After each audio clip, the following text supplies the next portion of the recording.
So I was at the gym because it's good for my mental health and also men terrify me. And I realized that guy, my depression is a lot like that guy lifting directly in front of the weight rack and making noises like,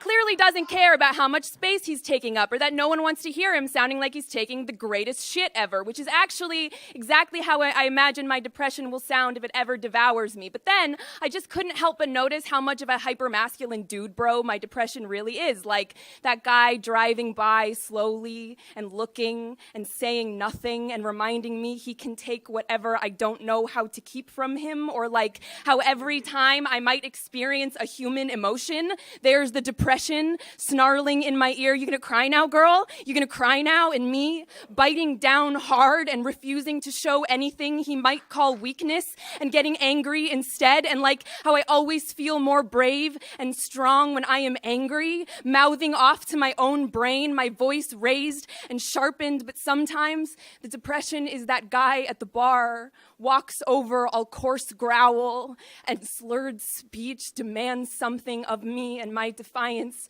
trips over itself. He's like, come on, girl. I know you want it, baby. You can't lie to me. You can't hide from me. I'm in your head, bitch. Can't take what you're giving, can I? And I would be a liar if I didn't admit that sometimes I am giving. Like the quick fuck is sometimes the only way I can remind myself of this living body and that at least someone wants it to stay living. Or like sometimes the hot blade to my hip is the only way I can remind myself some part of me still wants to heal. Sometimes I just give whatever I feel like I can choose to give still. Like when I gave the boy my silence, when he put his hands around my throat before asking if I wanted them there, or like when I gave the depression 5 hours on the couch unmoving because I was terrified of what it might make me do if I moved. Like just like those men, sometimes mouthing off to the depression just means I am that much less likely to be breathing tomorrow. So on the days when everything that wants to take my body from me knows I want to let it, I don't bite back.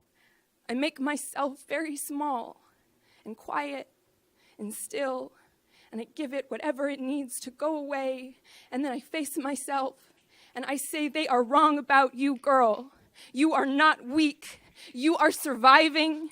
Even when you are silent, you are fighting, girl. Just look. You woke up today, despite every reason you have ever had not to.